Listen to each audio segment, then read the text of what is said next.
الله سبحانه و تعالی بجوز شرک همه گناه ها را عفو و مغفرت میکنه.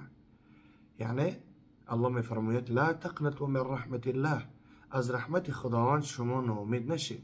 ان الله یغفر الذنوب جمیعا، الله همه گناه ها را عفو و مغفرت میکنه و او بخشنده و مهربان است. سبحان الله. یعنی بعضی برادرها هستن که میگه او را خداوند نمیبخشید، یعنی نعوذ بالله ایگه پورا نگین. ان الله لا یغفر ان یشرک به و یغفر ما دون ذلك لمن یشاء. الله بجوز شرک همه گناه ها را میبخشه. سبحان الله.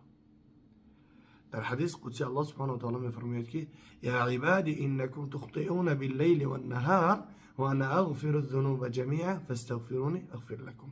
میگه بندگان من شما شبم بروز گناه میکنین، طلب مغفرت کنین، میگه من همه گناه های شما را میبخشم.